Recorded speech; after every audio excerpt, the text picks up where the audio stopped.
I'm right back with another video. It's 6:18 p.m.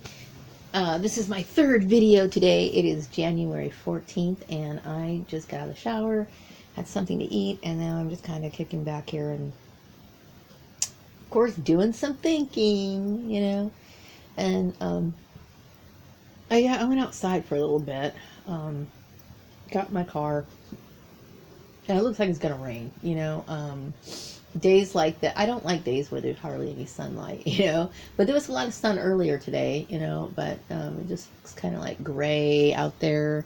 So who knows? It's nice when the rain pitter patters on the rooftop. It's kind of relaxing, so I look forward to like little variations in nature. It can be quite pleasant. So I was thinking about, stalking. I made a video a few years ago about January being National Stalking Awareness Month.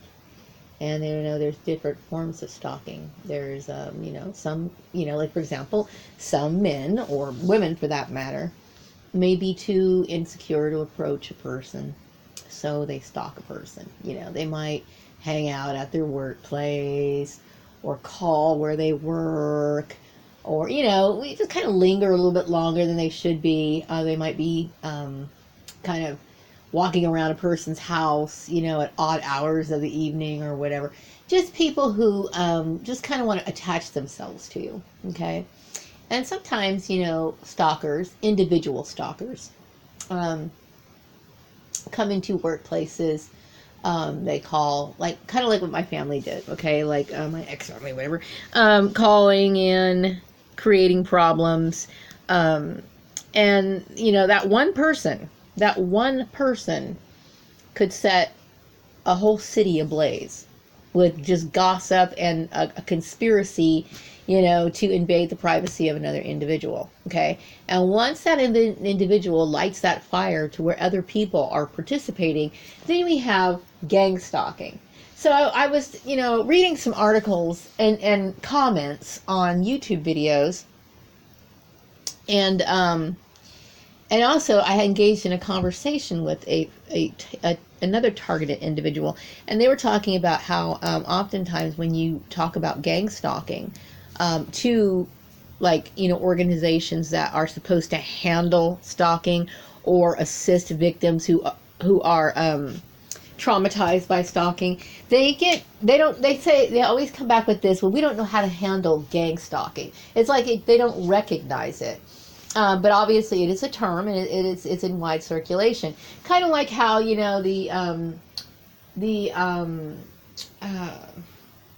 is that? The Human Trafficking Agency really didn't recognize my issue as human trafficking, which in fact it is, okay? So we're talking about definitions and defining things, but so most people, when they talk about stalking, they can imagine one person being a stalker, okay? But when you talk about other people being involved in your targeting or your stalking, then I don't know why, but people tend to get a little delusional. Or not delusional. They'll accuse you of being delusional, or they think that you're making a big deal out of it when in fact you're not. It is a very common thing for one person to communicate with a bunch of people that their target is associated with. That could be their workplace, their bank, their regular grocery store, whatever. Whatever this particular person frequents, wherever this person frequents, they are going to follow up and try to edge into that environment, get a chance to talk to the people who are in that environment, and other people, voila, they are now part of the stalking. So every time, for example, you might walk into a particular store, let's say it's a record store, okay? You walk into a record store, this person has already spoken to your original stalker. So now they're in cahoots, and every time you come in, or you leave for that matter, whatever you buy or whatever, they're making phone calls. You know what I mean? Reporting it back to the stalker. And it starts to create a certain action or a response from the other people. So this is what gang stalking is. It's against the law because when you are conspiring against another person. Okay, and this is where it's not just saying, okay, like for example, when I was younger, I mentioned that I liked a boy in high school. Okay, I mean, I liked him a lot. Okay, because if I am a girl who walks from the east side all the way to the west side, then I must like this guy a lot. Okay, I was intrigued by this particular person. And so, but I don't think that what my little stalking adventures, I don't think that my stalking adventures as a young girl or even a person in my early 20s was anything that was life-threatening or put him in any danger in any way, shape, or form, okay? Other than him being known for having a little girl who stalks him and she likes him or whatever, okay? So that's about the extent of that. But still, and I don't ever recall involving too many other people. Okay, I say not too many other people, only because I do remember when he worked over at Kmart, I would call the automotive department, and this nice man would, kind of fill me in on what he was doing and stuff like that. Okay, which is silly, but still, okay, that could have created some sort of reaction for the people that he worked at. Okay, so like for example, in my case, I personally think that these were a lot of people stalking, whatever. Of course, my family was involved. My ex-family was involved in it. Obviously, Joel's family was involved in it. And I'm assuming perhaps Wiles or whatever was involved in it. But you're calling and people are assuming more. Or they're assuming things that aren't there. Or they're filling in the blanks with their own ideas of the story. People are talking. And I don't want to be I don't want that kind of attention. You see what I'm saying? I've already explained how there's no way in hell that I could possibly be responsible for any of this drama, but this is what stalking is, okay? This is what it is, and the psychological effects of stalking are severe.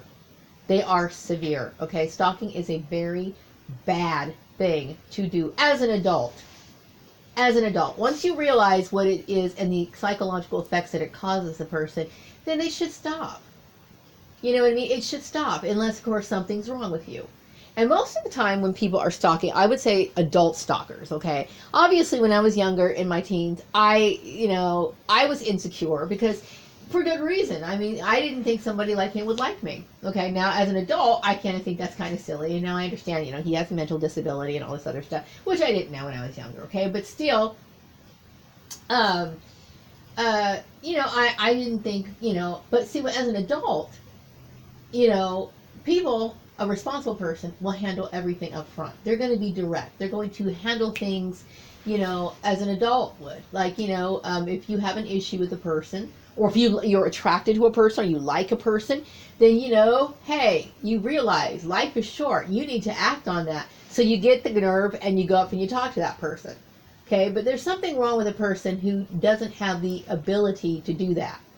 Meaning they may not have the mental ability to do it, meaning that maybe they might be lacking in confidence, or they might be what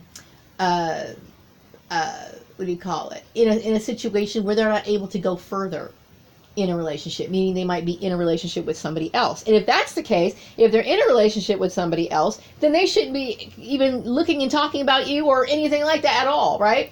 But still, okay, but obviously when you're dealing with somebody who is stalking at an adult age, okay, something is wrong with that person. Especially when you're doing it in an aggressive manner. Now, I'm not talking about the boy in high school because I don't know exactly how severe his participation of the stalking was. I don't know. I can't sit there and judge. I would say probably the intensity of the intenseness of the stalking was probably, the stalking was probably more intense from like my ex family, my blood relations, okay? And I also would like to say that the stalking is intense because of Joel's family. Okay, now I think that maybe his mom may have a fixation on me that is improper. Okay, and I because obviously if this woman, presented herself as his mother, and I thought that was his mother, and then she has something going on with her son. I don't want her son, but yet she still wants to have some sort of association with me. So this is why she associates or she clings to me or involves herself in my jobs.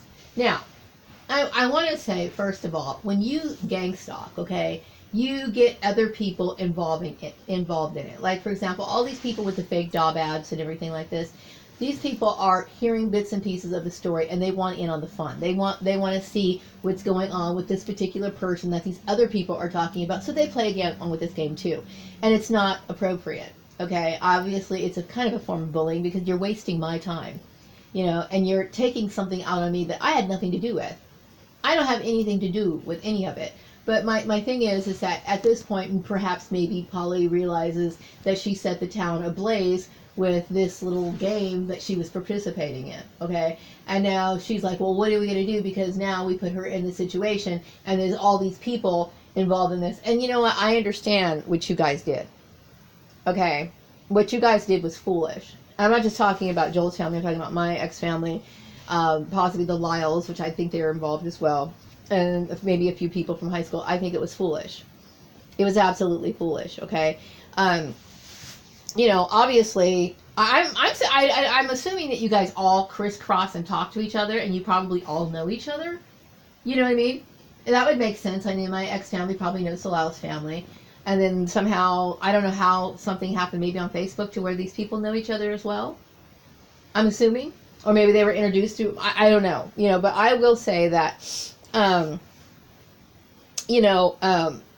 it was socially irresponsible to do what you did. Socially irresponsible. And I will say that it was a very sick. I mean, I felt a sickness from all of these people. I didn't know exactly where it was coming from, but this entire time, like after I left the farmer's place, it was like this intense sickness, and which I consider to be evil. There was an evil feel. And it was almost like, they wanted to punish me for just existing. You know what I mean? Now, first of all, here's I want to clarify some things where I can justify some of these people's beefs, okay?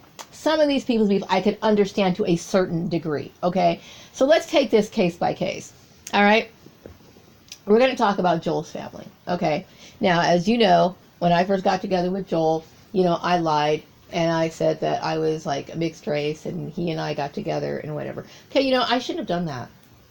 I really shouldn't have. I should have just been like, hey, I was just only playing around or whatever and cleared myself. But I continued to go on with this bullshit. And then I got to the point where I was like, well, what do I tell him now? Because I felt a sense of kinship towards Joel, okay? So, like, what do you do when you're in that deep? You know what I mean? I was like, oh, fuck, whatever. So I was irresponsible. Okay? But that's about the only thing I did that was wrong in this issue. I was irresponsible, okay? I was in my early 30s, which I should have known better. And it was one of those things that you do. You did it. I did something wrong, But, so I can understand why they would be a little upset about that. I can understand that. For this, I understand. Okay? But I thought that Polly was Joel's mother for all those years. Okay, when I first met him, I remember, and I do recall talking about how, when I first got to talking to him, he and I had this conversation about, we were talking about something, and he and I would talk on the phone for a very long time, okay? And he mentioned something, and I didn't think much about it at the time, but this is a conversation that he had with me. When we first got together, he mentioned something about, oh God, Oedipus, is it pronounced Oedipus? I don't know how you pronounce it. Complex. And this is I think Freud talked about this, where, and I believe this particular person was like either a Roman or Greek ruler who may have had some sort of intimate relationship with his mother. So they probably named it after this particular person, which I'm assuming, this particular syndrome or whatever you want to call it. He mentioned it. And I kept thinking, well, maybe he just has an interest in the art. I didn't think about it. I didn't connect the dots. When I would go and see him and his mom, I always thought their relationship or their interaction with each other, face to face, in the conversation, in my presence and everything seemed like it was a parental sort of relationship. You know what I mean? Like I said, I saw the pictures on their wall. I saw their photo albums. and she said that she was really into the church. She even played piano. This woman had me convinced that she was the mom of a lifetime. Okay, like I really thought she was like I'm going to be in the kitchen baking cookies, wearing an apron, this sort of person. I really believe that.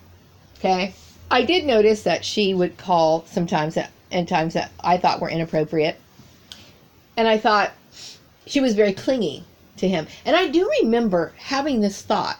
Okay, this is when I was living over in the house with him many years ago. I think it was like 2005, 2004, 2000, somewhere around there. And I remember thinking to myself that I remember using the word emotional incest in my mind. I remember thinking there's some sort of emotional incest because mothers, it's one thing it's just the way that she kind of relied on him more than like, it's almost like how a woman would rely on a man. You know what I mean? Like a woman, you know how the men always laugh when their wives give them like lists to do, like these honey-do lists or whatever. It was kind of like that.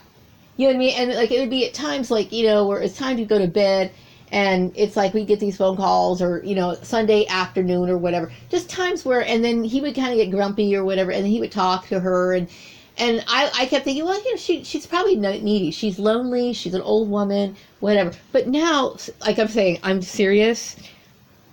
Certain things are making more sense to me now. Like I didn't really get it then. I was seriously always, focused on what was going on at work. Like what is going on? What in the world's going on? And that's it. So now I understand this. So here's the thing. I don't want her son. Okay.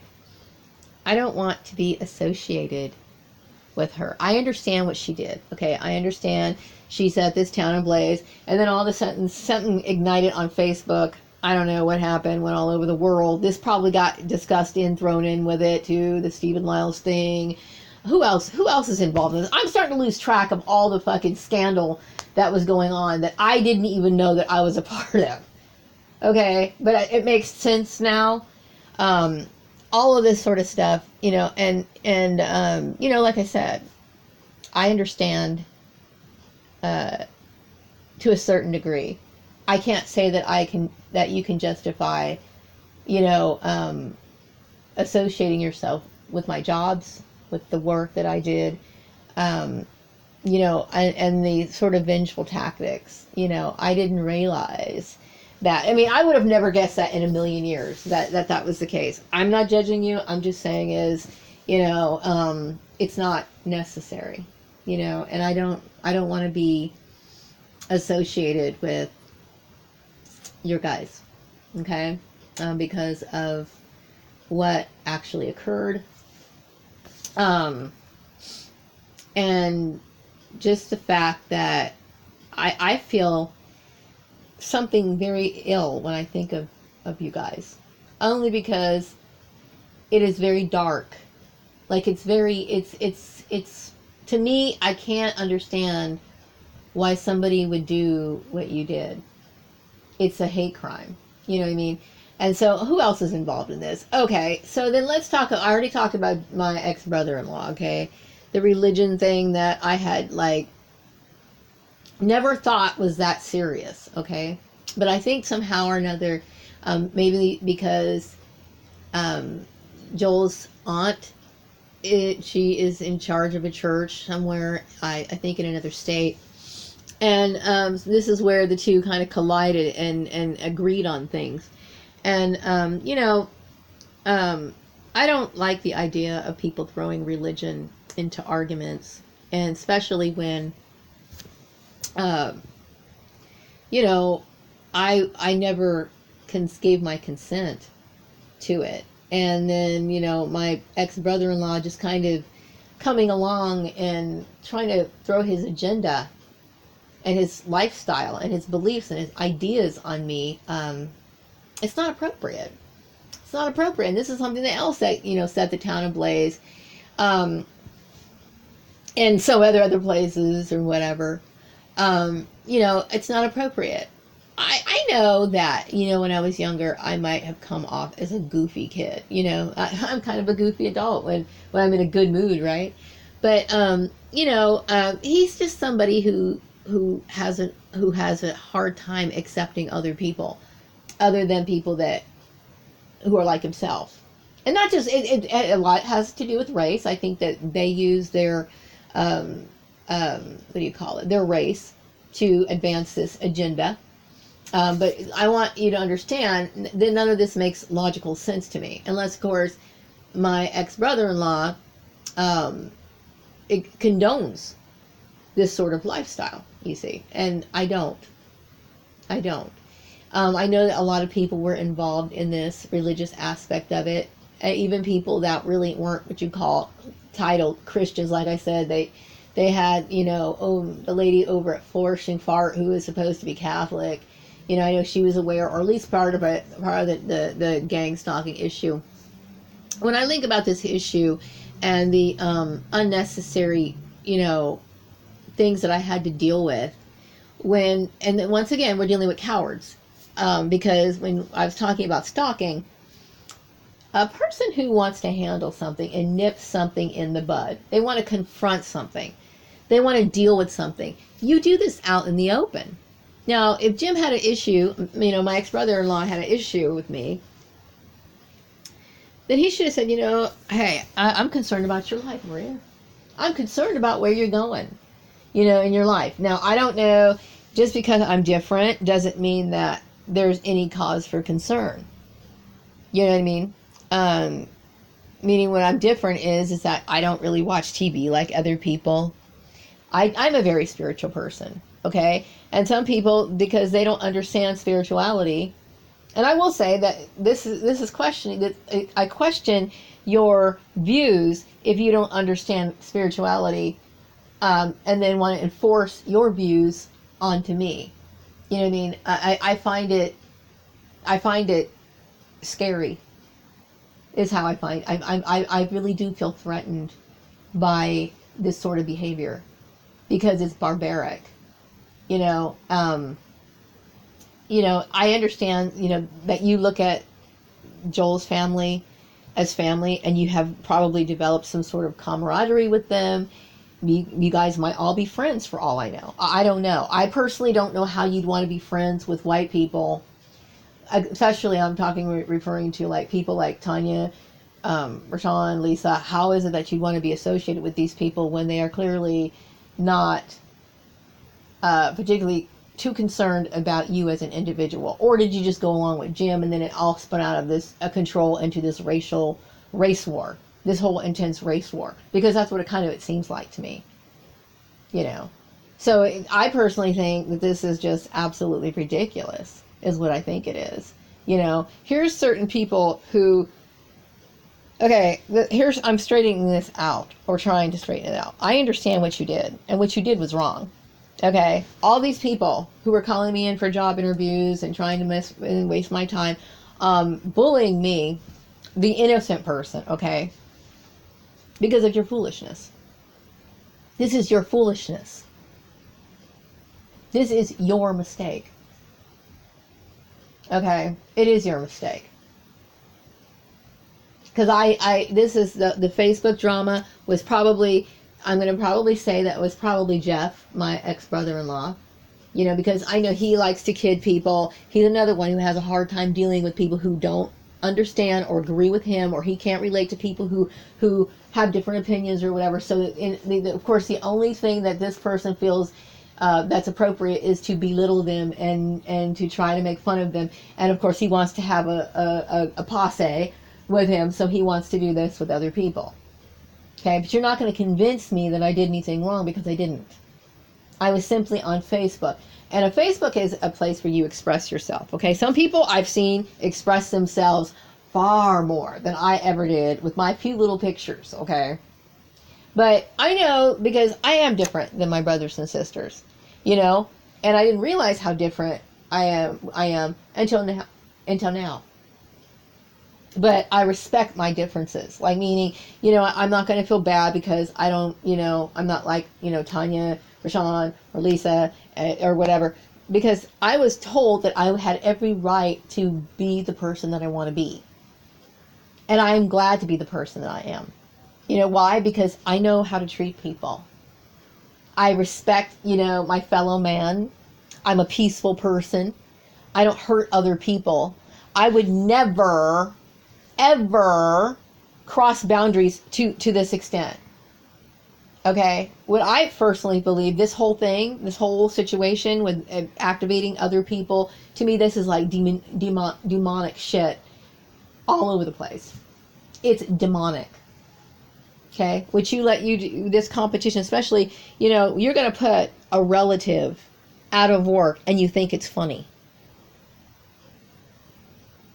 Now, and if this doesn't hit you or start making sense to you, that either shows you how demonic you were at the time, how much you let demons invade your brain, or you just don't give a fuck.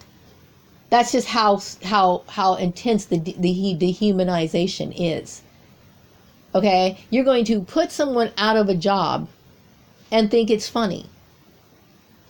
Your own flesh and blood. You're going to put a person out of a job with a child, okay, and think that that's the funniest thing in the world. It's not funny, okay? You're sick to think so. You're sick to think so. So when I think of me having knots in my stomach, it's because I look at you guys and I'm thinking, this cult type behavior has spun way out of control, okay? It's a cult. Okay, why do I say it's a cult? Because we have the Lyles family who are Lutherans. We have these born-again Christian people. We've got, you know, Alita over here who's supposed to be Catholic. All these different denominations, right? But it's not focused on one thing. Okay? Every denomination has their own beliefs, their doctrines, their tenets, their whatever you want to call it. Okay? And they're all different. Okay, Lutherans are different than Presbyterians. They're all different. Baptists are different. Catholics are different. Protestant, Pentecostal, all those people are all different. They all have different doctrines, okay? But what unites you guys together is to bully me. That is not a religion. That is a fucking cult. Okay? And it's goddamn dangerous. Okay? And it's foolish. Okay? And I think that people want to use things and try to hold things over my head. You know, I did some stupid things when I was younger. All right? I did some stupid things when I was younger. And I'm going to say, you know what? You learn from those things. You learn from those things. And I think that people want to... and you know what really gets to me is the fact that you guys were bullies when I was younger and made me struggle in school. The reason why I had the problems in school is because of you guys. This constant need to compete, this sort of thing that you guys think is normal. It's not normal. Okay? My life is a result of your foolish bullshit. Okay? And it's always continuous. Like, you guys like to create problems for me, right? And then you want to punish me when I sit here and acknowledge the injustice. You know? And it's like, you know, like, I think you guys are really low to do what you did. Also, yeah, you know, I am a person who received their GED. Okay? It is the equivalent of a high school diploma. I received my GED. I'm not ashamed of that. There's a lot of people who receive their GED, and you know, a GED is the same thing as a high school education. And it's not the same. It's actually, if you can take the GED as an adult person, you're not dumb. Okay? I can tell you right now, if I was to grab any 50, 60-year-old person off the street and tell them, hey, do this test right now and pass it. Okay? Shit that they probably long forgot about, you know, because they've been out of high school for a very long time. And a lot of people are going to fail that test. Okay? So it's not something... I had problems in school because of the bullying. The bullying. Okay? And I did the best I could. I'm not ashamed of that. Okay? But for somebody to continually throw shit like that in a person's face, something's fucking wrong with you. Okay? You guys tried to paint me out to be like I was just somebody who just didn't want to follow the rules. I couldn't stand being at school because you created the fucking problems. Okay? This fucking, let's play this competitive bullshit game has gone entirely too far. To where black people are merging with white racist people to bully up on their own fucking family member. What the fuck is wrong with you? I want you to really think about what the fuck is wrong with you. Oh, let's laugh at Maria because she, we did this to her and she tried the best she could, so that's funny. That's not fucking funny. You are the lowest scums of the fucking earth to sit here and think that that's fucking funny. Something's wrong with you. All right? And so, I'm not going to sit here and feel bad about shit. Because I don't have anything bad to feel bad about. Yeah, I had a child out of wedlock. So what? And you know what? That's the exact typical thing that somebody who was raised in a scapegoating family is most likely going to end up doing. They're either going to be on drugs, okay, and I'm talking heavy drugs, heroin, whatever, or they're going to end up having a child out of wedlock. Something along those lines, something that's going to indicate that they somehow got off the wrong path because they weren't on a good path in the first place. And do not ever try to tell me that just telling a kid not to do something is going to make them do it. You have to set a fucking foundation, and there was no foundation in my household. Okay? We didn't have religion. Oh, sure that she tries to change her tune now because, I think she feels a little intimidated about going against the grain and speaking against this cult. Okay? But the fact of the matter is that, what? There was no guidance. Not very much. Yeah, we got spanked, okay, but there was no, she didn't, like for example, when I was like, I used to blow my money on like candy and stuff like that. And then they would all come up with this bullshit like, you need to manage your money better. Well, then show me how to manage money. Show me how to do it. Okay? So I'm not saying I'm blaming everybody for my problems. I'm not. I take full responsibility for my problems. Okay? Like, for example, when I got pregnant, I said, you know what? I'm going to learn a skill. And I tried to learn a skill, and I learned a skill. I learned a skill. Okay? And I humbly decided to come down to this town. All right? And make a living. That's not, and you know what? And I met a lot of people. Okay? A lot of white people. Okay? Who had humble beginnings like me, didn't have like this bachelor's degree, didn't go to any like expensive college. But then you guys had to sit here and tear shit down, pick it apart, dissect it, and act like I had to sit here and follow your special method and your plan, your rule, all this other bullshit. Okay? I never contacted or communicated with the people in high school and let them know what was going on with my personal life. Why? Because this is my shit. I have to take care of my shit. And I was trying to do that. But these big-headed people wanted to compare themselves to me. Why? I'll be back with part 2.